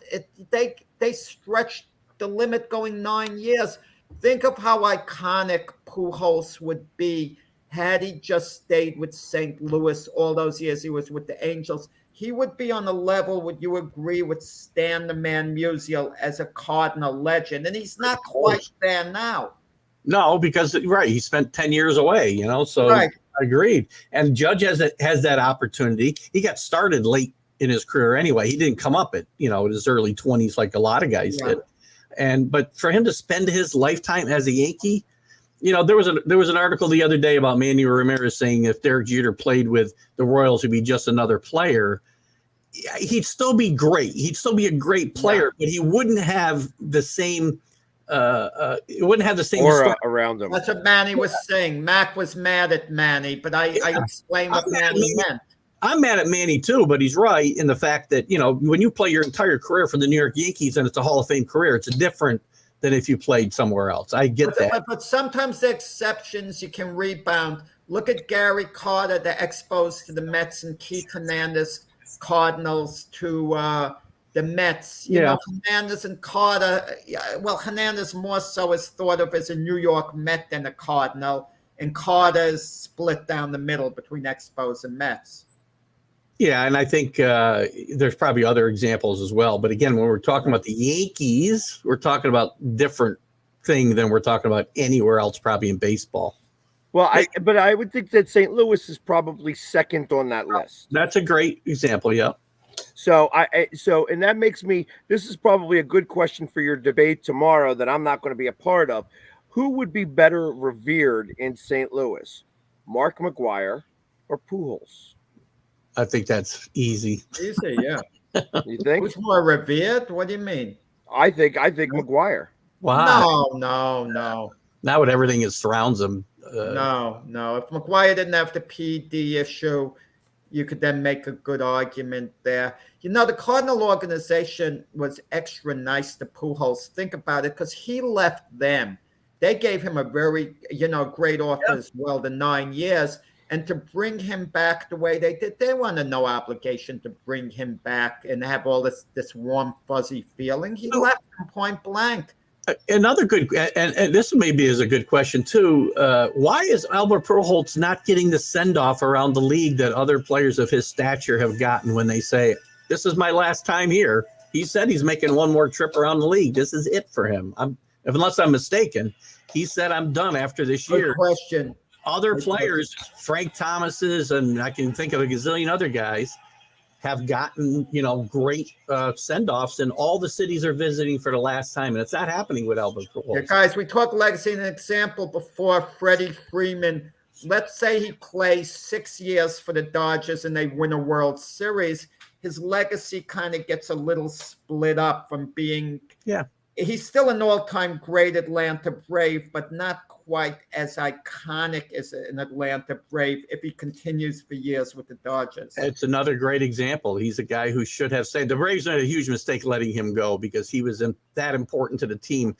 It's similar to what I talk about with Judge, right? He's more important to the team than just what he brings to the field, right? The locker room, the face of the franchise, and teams don't take that into consideration. How much does spite come into it, guys? Let's say Judge loses his arbitration hearing. Is he going to think, oh, I'll get back those SOBs. I'll make the money up. I'll make them pay if they want to sign me. And once he goes to free agency, I think the Yankees probably lose him at that point because it's going to be one owner who's going to go far and above. I don't know which owner it's going to be, but one of them is going to step up and give Judge a ridiculously high offer. He's a human being, right? If he doesn't feel disrespected, he should, because he has been disrespected in this whole process. Just the Yankees releasing the numbers that he turned down was trying to turn public favor against him. Yeah. And that's kind of stuff that is not needed in these situations, and it's below the belt stuff, and the Yankees should be above that, but apparently they aren't. So somebody's saying that one team that did a tribute to Pujols. I actually have an opinion on that because I've been asked that question a couple of times. When you think of Frank Thomas and you think of some of the guys that did get the send off, I don't put Pujols in that category. So Pujols may be a great player, but I don't think he had the cachet as like Frank Thomas and stuff like that, that he didn't have the personality that went along with it. Maybe that people were attracted to. Like Frank Thomas was a known guy. He had a certain swagger about him, where Pujols doesn't really have that swagger. The fact that he went from the NL to the AL for 10 years and then got lost in oblivion, with Mike Trout, when you're stuck behind Mike Trout, it's always Mike Trout. You're not really hearing much about Pujols. Yeah. So that probably I feel like he got lost in the shuffle out there. The fact that he came back to St. Louis, I feel like St. Louis is going to give him a send-off. You're going to get a couple of maybe like the Cubs will do something in their last series or whatever, like the teams that he played against the most. But short of that, I don't know that you're going to get the big send-off because nobody really cares. Well, let me ask you this. Baseball fans care. People who are real baseball fans care. Albert Pujols is, again, I agree with a lot of the stuff he said, Pegs, that, he did get lost. If he stayed with the Cardinals the whole time, my guess is he'd be getting the send-off I talk about. I think it's just a no-brainer. But, I think real baseball fans care about the career that Louis Pujols put up because he's the thing. There's so much bad about the game. You have to find the things that are good, and he's one of the good things about the game in my mind. One of the broadcasters years ago cast some suspicion over Pujols' achievements. Yeah. Okay, we'll basically leave it at that. You kind of wonder, is that on the back of people's minds and they just don't want to talk about it or can't talk about it? And but an interesting question, who would you take, Keith? You had a choice, Pujols or Frank Thomas? I'd take Pujols. I would. In his prime, both at their prime, I would take Pujols. Okay. I agree. I would too. Yeah. He's a great player. Yeah, I think Pujols is a better player than Frank Thomas. Yeah. I think Frank Thomas had a better name and a better, like you said, he had that different swagger where Pujols was not, he didn't really boast about his stuff. Like Frank Thomas was, like King Kong out there. Yeah. You're just jealous, Max, because you have Ryan Howard at first base and it didn't pan out long term. Yeah, but Ryan Howard also had the most home runs over a 4-year time span. Yeah. I mean, he was the big hurt, and he was the first person to hit over 50 home runs in the post steroid era. Yeah. So I mean, there's nobody even in steroids that has many home runs as he did over in four-year time span. Of course, you had the one game against St. Louis where it's just, he gave up that one run in the first inning and they wound up losing 1-0. They would have probably won the World Series that year in 2010. But it just didn't happen that way. Yeah, Pags, I'm surprised you didn't ask us for Keith to fill us in. I'm curious how he feels about the next draft. I know it's switching abruptly. I was good lead in, Jack, because that was my next thing. I know you were going. I kind of beat you. I want you to relax. You worked so hard the whole time. I want to take a little of the pressure off you. What draft are we talking about, for crying out loud? Listen, I don't know. Help me out here. I have no analysis on it. I don't know what's going on. Last night is the epitome of what's wrong with the Knicks and how mismanaged they've been for years, because they have to expend their big deal on draft day with their number one pick is they got to include it to get rid of Kemba Walker and his contract. That's what it was all about. They're use their number one pick to clear cap space so they can get Brunson or whoever. So that person becomes your de facto number one draft pick, because you had to use that pick to free up money to get them. And it's exactly how the Knicks have been run forever, that they spend all this capital to get rid of bad contracts. And it's nonsense. I mean, I think it was all a farce that they were going to be able to trade up for Ivy. Do I think they do something different if somebody fell to them? I don't know. If I was trying to think of the kid that went just in front of them. Johnny Davis. Johnny Davis. I forgot. I'm a little confused. Yeah. Ultimately, the Knicks, when they initially made the trade, I thought this makes sense because they're trading the number 11 pick, but they're getting 3 number 1s back. Okay. Yeah. And down the line, but then they somehow traded that. They traded 4 number 2s. Not that number 2s are so big, even though you could get value. No. And they wind up with the Milwaukee Bucks pick at some point. And the Bucks are going to be good as long as they have Giannis. That pick's never going to be that high. I'm a little confused what's going on. The bottom line is, I guess they're clearing cap space to get Brunson. That's the only thing I could figure out. That's what this is about. Listen, in a 10-minute span last night, I went through so many emotions because they made their pick and they pick another guy from France. And I was ready to throw myself through the pane glass window on the sliding glass door, because are you kidding me? We've gone this route too many times. I don't want another guy from France. Then they announced the trade. And I said, oh, great. We're going to make out good here. Then the pick gets made. And I think we're going to get the kid from Santa Clara, Jalen Williams, who I like a lot. I think he'd fit the Knicks great. I'm thinking, great, we'll get no, he's going to wherever he's going to. Then we're going to get another guy, another Jalen, the center out of, God, I can't remember where he came from now. I'm so worked up. But then it turns out we're not getting anybody. We're not going to have a single player come out of this draft, and we gave up, our number one pick, and we gave up all to get rid of Kemba Walker. All of this was to get rid of Kemba Walker. But you got 4 first-round picks to come back to you. Restricted, by the way, so they won't be lottery picks, so they'll probably not be any good. I hate restricted. Well, that one Pistons, I thought was I guess the first round that they got for Kendall Walker and all. When is it? But when is it? Because this team's going to get good. This team had the best night of anybody last night. In my mind, they had a great night last night. I agree. They made they wound up with 3 first-round picks. Yeah, that they wound up taking good down the road. So, but I feel like, but that's the thing that pick is, I thought, for 2023. Well, they said future. They didn't really say 2023. You can't wait till 2025 because you're right. The Pistons will have gelled by then. I agree. So, I mean, it's going. Next year would be the year to get it if you're going to get any type of value back for that. So. That's part of the hard part with this. I couldn't stomach ESPN when the guy gets drafted high. It's nice to see him hug his loved ones, but I don't want to hear, well, this is what it's all about. No, it's all about getting out there, helping your team, and what you mean in the city, the organization.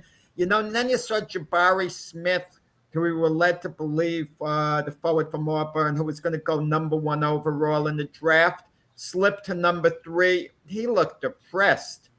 Why wouldn't the commentator saying this is what it's all about? The disappointment on the young man's face. getting the plug pulled out from under him after being led to believe he was going to be the #1 overall pick. How does he cope with this disappointment? But they're making it out like, oh, it's not disappointing. He looked so down. Well, he to Houston. He wasn't any more disappointed in watching Stephen A. Smith for about an hour while the Knicks whole thing was going on. I thought that was worth the Knicks debacle, was watching him squirm around on the set. Well, I'm going to tell you, let's say hypothetically, we're analysts, but let's use Stephen A. as an example since you brought him up. Let's say the Knicks put Stephen A. in charge of him, saying, Stephen A., we're going to pay you what ESPN does. We're giving you a 10-year deal. You're running the basketball operations. Does anyone in their right mind think Stephen A. is really going to do a better job? Stephen A. didn't want Thibodeau, and he wanted Mark Jackson as a coach. He wanted this move. You know, I mean, some of the moves that Stephen A. talks about, I mean, not that it doesn't make sense some of the time, but you're not living in la-la land. They're hard to make, a number of these moves, very hard. No, if Stephen A. Smith were running the Knicks, he might make a run at the 76ers' most infamous record, least wins in a season, if he was running the show. Yeah, I think that Stephen A. does things for ratings. That's what Stephen A. does. So I take what he says with a grain of salt. I tell you, it's funny that you mentioned Stephen A. because I feel like every time I do my my NFC East show, the next day he's talking about the things that we talked about on the NFC East. So I know that their writers are listening to my show over there, just because I guess they like the good content. So he's doing it all for ratings. I think you're selling yourself short. I think he's watching himself personally. That's what I think. That could very well be too. That could very well be. Just because it's amazing how often that we're talking, and then the next day he mentions almost verbatim. So it's, and I know that he's, like I said, it's all for ratings. So him bagging on the Knicks and doing whatever is just more fodder for him. He couldn't run a team to save his life. Agreed. So, hey, do you have any thoughts on what's happening with the Nets? First of all, let's start with one rumor and debunk it right now. Kyrie cannot be coming across town to the Knicks. That can't happen. I don't know why this is even being talked about. And I will have to tell, if it happens, I'm going to warn Kyrie that maybe the earth is flat and you will fall off the edge of it if you try to go from Barclay to Madison Square Garden. That would be a disaster waiting to happen, Kyrie. Okay, what happens if Brunson kind of backtracks? I know his dad's an assistant coach and decides he's not coming to the Knicks, and they have the cap space to sign Kyrie, actually sign him. Are the Knicks in a desperate enough position then that they might say, we're going to take a chance with this guy? We know he's going to be erratic, but he is box office. No, I would think, well, first of all, you got to be on a court to be box office, and he's not on a court enough. Forget about the COVID thing. How many times did he have to take mental break 2 years ago? He was all distraught over the January 6th events in Washington and needed a week off so that he could reflect. I mean, come on, I don't need a guy like that. If I went to my boss and said, "Listen, I'm just throwing over the events in Washington, I need a week off," he'd say, "Sure, why don't you just take like the year?" Yeah, it's interesting. As we're talking right here, I'm getting people saying to me that there are talks that Kawhi Leonard is going to wind up as a Sixer. Interesting. Not sure how they would make that happen. Let me tell you guys, you wonder what Kawhi Leonard last year, or the year before last, the Clippers in the playoffs, he's not watching the game on the bench with his teammates. He's up in one of the luxury boxes. Something struck me the wrong way, and it hasn't worked out with him and Paul George there together. You kind of wonder, just because you're not hearing words of discontent coming out of the Clipper organization, whether they feel it's somehow time if they could pull a big deal. I mean, listen, he's on Kyrie's list. I mean, I wouldn't be against the deal. Leonard coming to the Nets and Kyrie going to the Clippers. It might help both teams, actually. They aren't going to be, but the Nets are going to have to give up a whole lot more than Kyrie to get Leonard. I mean, who's taking Kyrie? They're similar players. They're similar players. I don't know about that, Keith. I don't think you're going to get a fair value when you trade Kyrie now. There's too much. There's too much water under the bridge there. You're always waiting for the next thing to happen, and I just don't think they get baggage on Leonard too. He played for Coach Pop. He left Toronto the way Kyrie left, Cleveland/Boston, and now the Clippers. If they're very unhappy with him attitude-wise, he didn't get along with Coach Pop that well, as it turned out, and everyone loved Coach Pop at San Antonio. I don't know about everybody, but most guys. I mean, he was loved. Coach Pop is highly as respected as any coach in the league. And maybe I'm wrong, but I think Kyrie. I mixed up the two guys. I mixed up the two guys' names. I think Leonard had a very good relationship with Doc when he was with the Clippers, if I'm not mistaken. I'm not positive, but I think he did. So I think that would, behoove him thinking about that move to Philadelphia too. Yeah, I don't think that's happening to Kyrie and Ben Simmons for Kawhi. I wouldn't do that if I was a Clipper, but maybe that is on the menu. Maybe maybe that would get Simmons back on the court, because obviously he wants to be in LA. I don't think he's going to play a game for the Nets. No one talks, and this might be a conversation piece. What could the Nets get for Durant?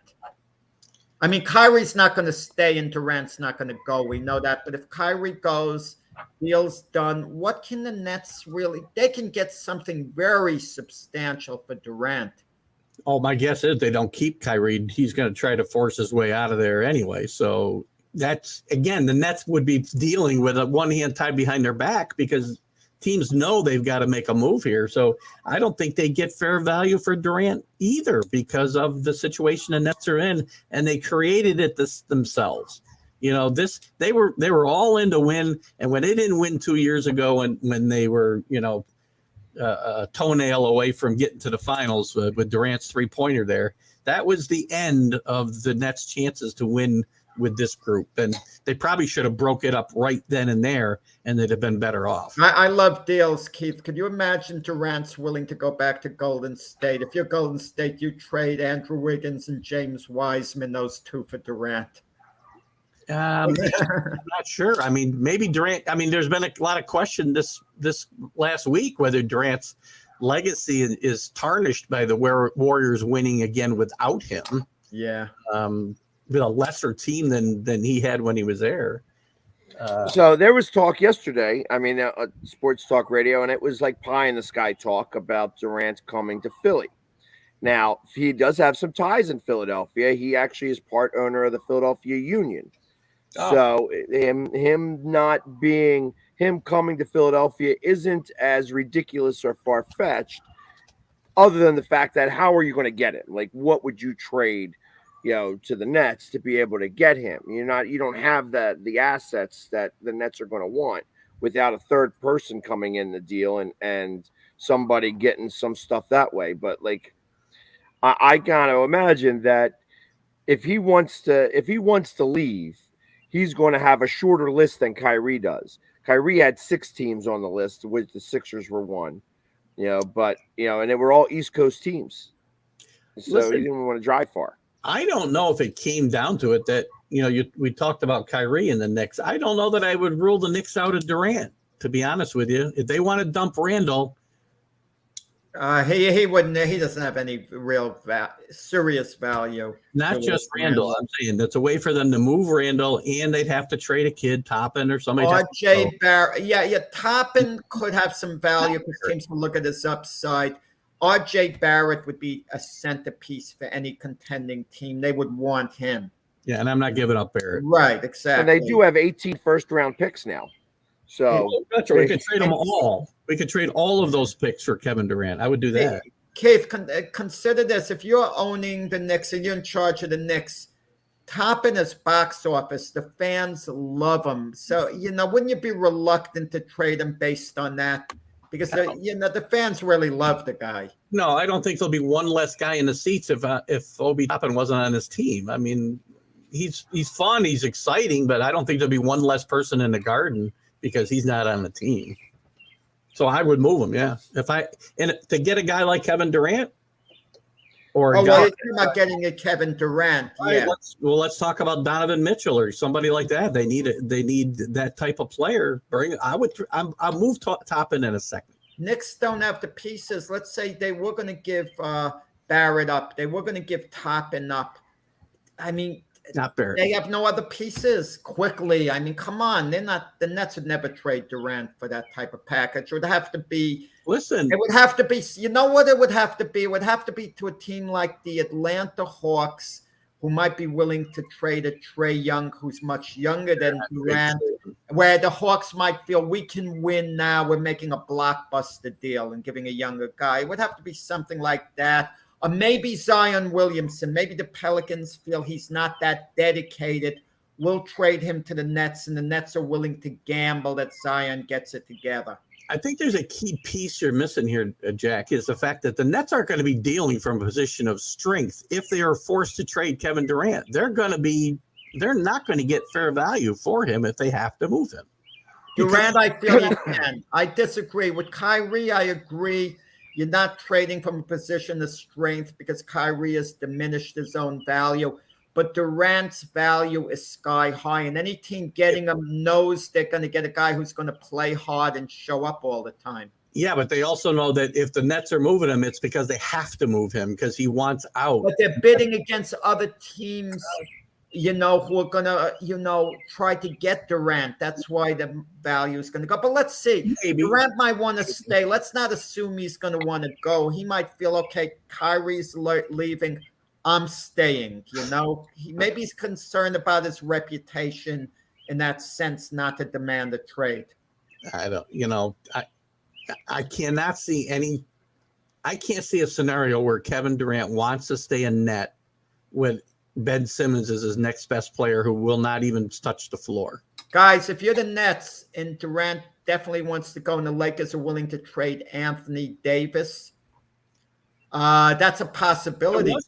I saw some talk about that, and that's intriguing. That's an intriguing thought. I didn't see any talk on that. I got GM skills. I don't believe it. I didn't see the talk on that. You may have missed it. I did see a couple mentions about when the Lakers came up about Kyrie reuniting with LeBron. Davis's name has come up in these conversations. Well, not Kyrie. The Lakers wouldn't do that, but maybe if Durant came in the equation. Oh, you said Durant. To pair him with LeBron, and the Nets figure, okay, Anthony Davis, he stays healthy. That's great value. Well, listen, I don't think that the Nets are smart enough. I think that the front office of the Nets and the Knicks, like any team that plays basketball in New York right now, is ready to implode. And that's what I feel like is happening here. That the longer that they wait, that the Nets need to move both of those players now. They need to implode this thing, and they need to recoup whatever they can and start fresh. The minute that series ended 2 years ago against Milwaukee is when they should have moved all these guys. It's even too late. They should have moved them all then because that was their window. It was done. They should have recognized that, and they didn't. I don't know. Do I agree? Because keep in mind, James Harden that first year with the Nets was outstanding.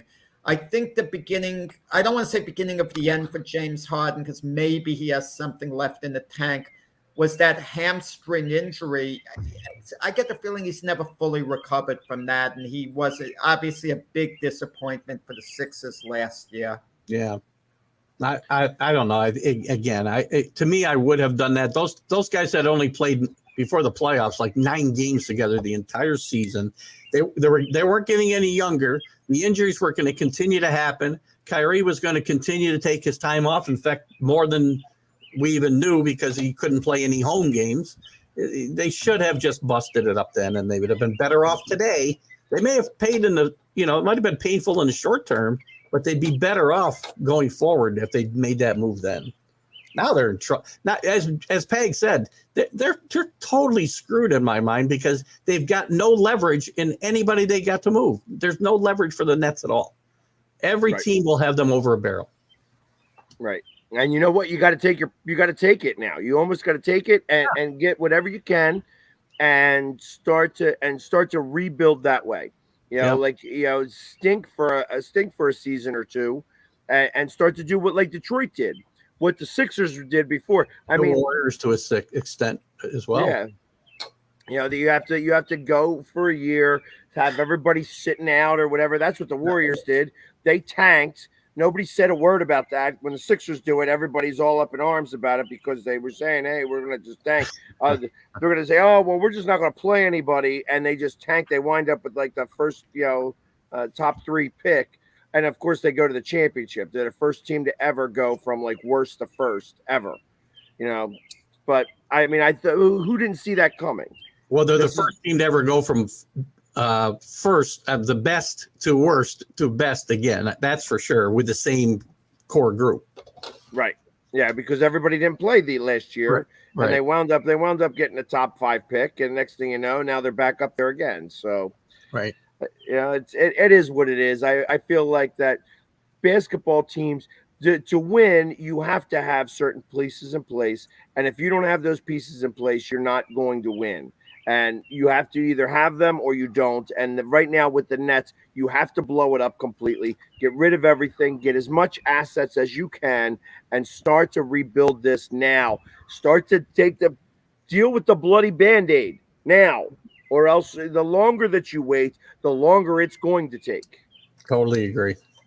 Yeah, but listen, you know, the funny thing about it, the Nets didn't do anything to begin with. They'd have Jared Allen, Spencer Dinwiddie, Caris LeVert. They would have had a nice thing going on there. But you look at the star power, the superstars, you throw them together, but you don't realize that they're older. You know, it's what is. But at least the Nets can get some nice pieces back in any trades they make, unlike the Knicks, who you kind of get the feeling a little bit in quicksand. Look at it, and as Peg said, what you just said backs it up, Jack. That approach is becoming passe. You know, bringing in, we got to have a big 3 triumvirate to be able to win. No, we'll build with our young building blocks and stay the course the way franchises were built forever back in the day. But we got away from that. I guess the decision was probably the beginning of that, right? With LeBron going to the Heat was the beginning. That was the LeBron effect. Right. Well, I'm thankful to Giannis because he restored my faith that one superstar could stay at a small market, make that his team, his city, and stay the course no matter what. Yeah. He was rewarded with his, world title, a year ago. So.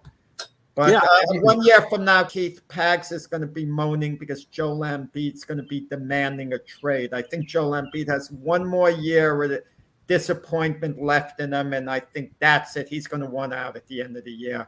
Yeah, well, and again, not to curry favor with Pags, but isn't Joel Embiid part of that disappointment because he's missed a lot of big games in this run where they thought they were going to be championship contenders? He's contributed to those failures by not being on the court in some pretty big moments. Yeah, think about that. If he didn't have a broken face and 2 bad hands, maybe they would have won that series. Yeah. Now, do I think that they would have been strong enough to get behind in front of Boston? Probably not. I actually thought I was actually happier that we lost to the Heat instead of Boston because I'd rather not lose to Boston. But that being said, I think Boston would have crushed us in that series. Yeah. Now, I also feel that Boston, getting there is not going to be able to get back there the same way. I feel like that they lost a little bit. Their window closed significantly by missing this one. Now, does that mean that they won't be? They're not a good team? No, they're definitely a good team, but I just don't think that they are as strong as they had the opportunity. Like I feel like if they could have played better in this series, they would have won this series. The Warriors were ripe for the taking, and they let Green get in their head. They let Curry be able to shoot the ball like that, where they were stopping him in the first couple of games. The games that they won, they were defending him. Green wasn't in their head. Next thing you know, he's like they You make me laugh. I'm not going to give you my opinion on it because I'm saving it for the debate show. But one of the questions tomorrow, guys, you're going to like this. Who is a better defensive player / intimidator? Okay. Draymond Green or Dennis Rodman? I'm not going to give you my answer. I'm saying for the debate, but that is a good question. I don't even think it's a debate. I don't even think it's a debate. I don't either. Oh, wow. I think there's another name you ought to throw in there, and that's Ricky Mahorn. But that's just me. Better another player / intimidator. Mm-hmm. Played a big role in those Piston teams without doing a whole lot of production other than just intimidating people. Yep, I mean that was the thing. So I loved it when he was with the Sixers. Yeah, and that's he had like literal battles, fights. I mean that's one of the biggest fights that I've seen on a basketball court with Barkley and Mahorn versus Lambeer and them. That was a lot of fun watching that type of stuff. Yeah. But that was when basketball I thought was real basketball. When you're battling for the boards and things like that, I feel like that the 3-point shot has really gotten away. And I tell you, that's where I think that the Pistons might be doing themselves a little justice because with everything that they're doing, they are surrounding the boards. If you get defenders that can get rebounds, you will win in this league. Offensive rebounds equate to wins. That's the one thing that has been lost in all of this. And if you score 50-60% of your points from the paint, you're shooting at 50%, 60%. You're not going to be missing, you're not shooting as much from three. All those you going down the court, shooting a quick three, missing, and then running back up the court again. If you start and you go down and go around the basket, that's where these teams will start to win games more. That's how you combat the three. You start going to the paint and going up and getting layups in these baskets. And I feel like that's what the Sixers should have done. The Sixers could have beat Miami because that's what they had to do it in the paint. That's how Boston won their series against the Bucks in the paint. And early on in the Warriors series, they were doing it, I thought, and they got away from it. Yep. They started to shoot threes, and you're not going to win against threes when you got better three shooters on the other team. I don't want Keith leaving without telling us his reaction to Arch Manning signing with Texas. Did that surprise you? A little bit. In the last couple of weeks, he had a visit there this past week, which went really well. But he'd had 4 visits there overall, and a lot of the talk the last couple of weeks have been building towards he'd really built a connection with Steve Scarsazian and the quarterback coach Milwee. Can't remember his first name now, and that all the major players had checked all the boxes for those. Arch, his grandfather Archie, his uncle, both his uncles, his dad, they all checked the boxes for Scarsazian. And I'm still surprised. I really felt, and I like stories in college football, right? And I thought him going to Ole Miss would have been the best story because what could have been a better college football story than going where his grandfather went to school, his father went to school, and leading them to, even just an SEC championship game would have been a huge accomplishment. And he would have paved his own way. I didn't want to see him go to Georgia or Alabama. He now has a chance. He is paving his own way to restore some luster to the Texas program. Potentially, it's all got to work out. I will say that I think Steve Scarsazian, this is a brilliant move on his part because he buys himself at least another year because he would have been on a hot seat if they had another year like they had this year in Texas. Now they're not going to fire him because Arch will be in the transfer portal in about 30 seconds. So I think I'm surprised, but I'm intrigued at the same time as Texas moves to the SEC that they bring in the number one quarterback prospect in a gazillion years. So and that's next year, right? They don't move in this year. No, 2023. Yeah. So next year. He's a senior in high school this year, right? If you eliminate the Manning name, which is hard to do, is he close to being on the level as a prospect of, let's say, a Trevor Lawrence, who was considered, a generational type talent? I think so, but yeah, obviously the Manning name gives him a little bump for sure. But I mean, everything points to the fact that he's a 5-star prospect and potentially that generational type player that his uncle was for sure. Peyton. I don't know if I'd say the same about Eli, but he's a nice player, but I don't think he was anywhere near the level of his brother. Or even their father. I mean, people forget about Archie. Archie was in a horrible situation. He was one of the best college quarterbacks in the history of the game. And the NFL didn't work out for him because of where he ended up playing most of his career. But in this day and age, had the original, Archie Manning played, he probably would have demanded a trade at some point, losing year after year.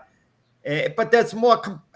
Maybe I'm wrong. I think there's a little more competitive balance. I don't think you're going to have a team as bad as the Saints were in this era. But then again, I'm sure if I take a careful look, especially start with the Jets, I mean, you're not too far off. Look, I don't think there's ever been a kid who's hit the major college football scene that's had a better pedigree than Arch Manning. That's for sure, because of that. And people forget his father, Cooper, was probably the best athlete of all of them. At least his father claims that. He wasn't a quarterback. He was a wide receiver at Ole Miss, and he had a neck injury, and his career ended because he couldn't. He had a bad break. He may have been a quality NFL receiver. His father claims he would have been one of the great wide receivers in the history of the NFL, that he was a better athlete than either one of his brothers, and he would have been that good, but, the breaks went the wrong way with the neck injury and everything. So. Yeah. And I think he's found his niche because he's really funny when he does spots on whoever he works for these days. But he has some really good stuff on TV. But it had to be a little tough with him putting up with all the nonsense over the years. Oh, your brothers played football. Why didn't you? Of been forced on the outside, been given a bad break. But so this makes it a nice story to see his son, getting to this status, and you can't help but root for him because, you're kind of rooting for Arch Manning's dad, Cooper, as well. Yeah, I think it's a great story. And like I said, I root for stories, and I'm glad that he didn't go to Georgia or Alabama because, I mean, not anybody, but you don't have to be the next best thing to go there and lead them to a national championship. To restore some luster at Texas would be huge.